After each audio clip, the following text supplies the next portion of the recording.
This is Dr. Chris Radio Horror, and Radio Horror on YouTube and on VidMe, and I'm here at Super Mega Fest 2017 with Ken Kirzinger, star of Freddy vs. Jason and Stuntman and many other films as well. Thank you for taking some time to talk with us, Ken. No problem, my pleasure.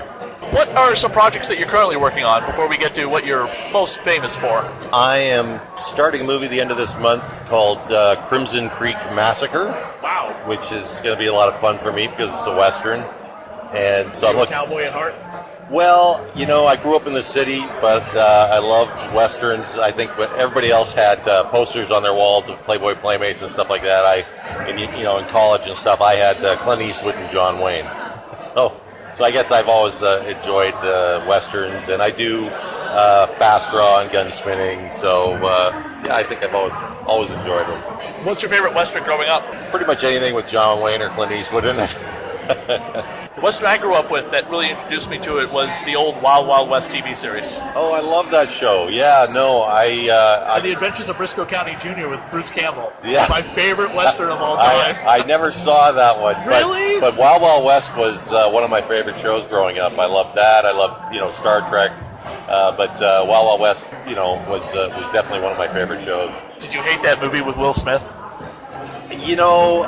It just didn't do it for me. It's okay. You're going to be working Will Smith. I understand. You're not allowed to talk bad about him. I get it. I didn't hate it, but no, it wasn't how I envisioned Wild Wild West. So, as a little boy, is that what you really gravitated towards for programming? Was westerns and stuff? Were there any cartoons you watched or anything? Well, westerns were really popular when I was younger, and like the cartoons I watched, I think I used to love Johnny Quest. Yeah, I did too. I can't believe they haven't made that into a live-action movie. But Warner Brothers is milking it with the superhero stuff. It's time.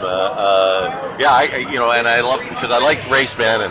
I think I always wanted to play Race Bannon. He was pretty cool. Gotcha. You were doing stunts for a while in the 80s and 90s before Freddy vs. Jason, which was in 2003.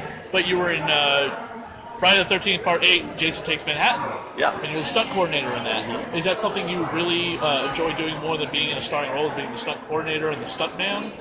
I enjoyed doing stunts. And stunt coordinating was sort of it's like a necessary evil because you've got all your buddies hiring you to do stunts. And you want to be able to pay them back and hire them. And it's just a natural progression, when you've gotten to a certain level of stunt work that you meet producers or whatever, they want you to coordinate their shows for them because they like the type of action you bring. And so it wasn't what I really enjoyed. I liked the performing end of it. Mm-hmm. So I did stunt work up till about 7 years ago, and then retired and focused more on acting. I got some notoriety from doing Jason and Freddy vs. Jason, and offered some leading roles and stuff, and thought, this is really more what I want to pursue. It's a new challenge, and I love being challenged and setting new goals for myself, and so I'm really enjoying this, the acting aspect of it now. Do you feel like being a stuntman is a young person's job? Yeah, no, it definitely is. You're in your spry 30s or 40s, right? And 50s. 50s, but it can be dangerous too at your age. I liken it to playing. If you play professional sports, the injury rate is 100%. Yeah. And with stunt work, the injury rate is 100%. If you do it long enough, you will get injured, and that's just the nature of it. And, you try not to think about it, but it always has to. Safety always has to. Safety is supposed to always come first, but doesn't always when you're doing stunts. What was a favorite stunt of yours in Freddy vs. Jason? You know what? I actually had my own stunt double in Freddy vs. Jason because it was such a big budget movie that the insurance they don't want you doing it because you're insured as a lead character, and B, when you're making movies, they usually have a main unit and a second unit. Second unit shoots most of the stunt work. Main unit shoots most of the stuff with the lead actor. They're shooting at the same time. You can't be in both places, so they'll. But the funny story I tell about it is, all that being said, so the last night of filming, my stunt double's in the continuity for the hand coming up out of the grave shot. and I was in the Ray continuity costume for Jason flying out of the van when it flips over in the road. Yep. So they came to me and they said, last night of filming, hey Ken, you mind doing the ratchet out of the back of the van? And because you're dressed for it. Okay, I'm expendable. It's last night of shooting. so I ended up doing that. But no, I mean, I didn't have to do anything too big for Freddy versus Jason. No lines, too. Yeah, it was honestly one of the easiest jobs I've ever had. You're just going to walk around and stab people. I did. I didn't have to memorize any lines. Who was the best person to kill in that movie? And be completely honest. Well, you know what? My favorite was the kill in the bed. I thought that was so cool. And then you're like, well, because everybody expected me to stab him or hack him or something like that, but they didn't expect the folding bed. Yeah. And so I thought that was my favorite. My favorite is when Destiny's Child girl is mouthing off to Freddy, and he's like, "Look behind you, and you're there," and you just like slice her. I always wondered why, because I cut the guy in half in the hallway with my machete.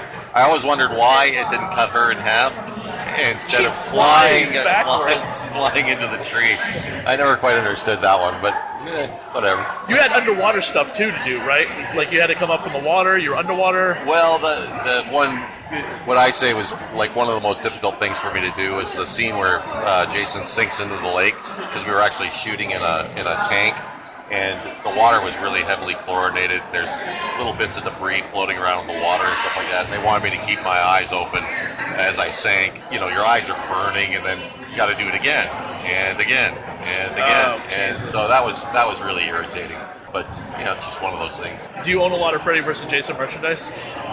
You know what? I don't own any. Really? All the dolls and everything that are out there. These, the statues. those are. Yeah, I mean, nothing. You know what? The only stuff I have I have a mask that was made by the same guy who made the masks for the movie. Yep.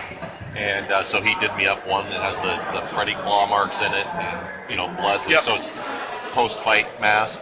And I have a rubber machete that was used in the movie. Oh, yeah, okay. Can you talk about what could have been with Freddy vs. Jason vs. Ash? Were you ever seeing the script about it? No, but if you see the comic book, I think it would have been pretty true to the comic book. But you never saw the script? No, there was. I don't think there was. There was scripts. There was. Okay, there was. Well, I never That's saw what them. became the comic book. Yeah. By the guy who wrote it, that New Line guy. He's seen in documentaries. He's got the beard, the glasses, the bigger Well, guy. he was really instrumental in getting Freddy versus Jason made. Correct. For years in development hell. Yeah, well, I think it was... Get it? Because she went to hell. Yeah, I think it was 10 years between the claw grabbing the mask and pulling it Yeah, down they did Jason in space but before you. It's amazing now that how many years have gone by since Freddy versus Jason was made.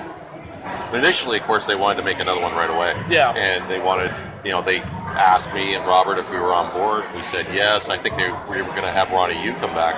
Ronnie Wu, I think, was not the right director for that type of movie. I mean, he was all right. I know you worked with him, but he just didn't fit the Jason film. Well, but part of that is, I think, what helped make it successful, because you can't say he didn't do a good job, because he wanted you because you're so big, right? Right. He hadn't seen any of the other movies. Well, that's like if Sam Raimi directed the Spider-Man movies and then finally admits, I've actually never read a Spider-Man comic book. But where Sam was a huge Spider-Man fan, he read Spider-Man for years. Well, but the key was that the guys who wrote the script did a good job of catering to the people that had seen all of the franchise's episodes. And because if you had watched all that stuff, there were nuggets for you. But you didn't have to watch all of them to get the movie. And that's what I liked about it. So if somebody who comes, I get people who's, Freddy vs. Jason was the first movie I saw with Jason or Freddy in it. And they went back and watched all the other movies from both franchises. And then you got people who were big Nightmare on Elm Street fans, and they saw Freddy vs. Jason, and they loved it. And then you've got people who are Friday the 13th fans, and not Elm Street. The first time I ever saw it was in an outdoor Texas at a thing they put on called Camp Hack and Slash. There was like 2,000 people there, big outdoor screen, like a drive-in kind of screen kind of thing. And they had the Freddy fans, the Jason fans, and all day long they'd be making like Freddy gloves and Jason masks. And when Freddy did something they liked, they'd throw the Freddy gloves and the Jason mask. Last summer at a camp, not that far from here, but closer to where I live in Framingham, They did. They showed Friday the 13th, Part 3 and 4, back to back at a camp by a lake on Friday the 13th in May. Perfect. That was awesome, and it was pouring rain too. Yeah. We were all underneath these like canopies and tents. It really, and they're showing it on this huge screen they set up in the front of everybody, and it really set the mood to make it feel like 3D in a way, because both 3 and 4 have like rain happening. Yeah, it's perfect. What's the weirdest experience you ever had at a convention with a fan besides this interview? I was in Malmo, Sweden, and this was one of my first conventions. And I'm signing beside, I got a couple of Lord of the Rings guys on either side of me. Oh, that's cool. And this girl walks up and she says, with her Swedish accent, which I'm not going to try and do, she goes, "You're going to give me an autograph for free." And I said, "Oh, why is that?" And she was a really, really pretty girl. And so now I got the attention of the Lord of the Rings guys are looking over. She goes, "Because you're going to sign my ass." and we all look at each other, and she just dropped her pants right there, bent over, and had me sign her ass. Did she get it tattooed on her ass? I don't think so. There's a lot of people who do that will have that, keep the ink on there, yeah, and then they'll have it tattooed I've into had that. that too, but that was definitely a standout, strange moment. Where can fans find you online? I'm not online. I'm not on any social media, and I guess that's something I need to do. I probably should have been doing it since Freddy versus Jason, so maybe I'll get on that. Social media was around yet during Freddy versus Jason. I think MySpace was on the cusp of happening. I remember people coming up to me and saying, "Hey, I'll make you a website," and I think a couple of people did, and I know that there were people pretending to be me. Yeah, I found a couple things of you, and I'm like, is this really him or not? And so I think one guy was actually doing a pretty good job. He was taking questions and answering them, and took the heat off of you. Yeah, exactly. So, but I may get around to doing that, but otherwise, no, I'm not on any social media. Awesome. Well, Ken, thank you so much for doing this interview and coming to Super Mega Fest. Take care.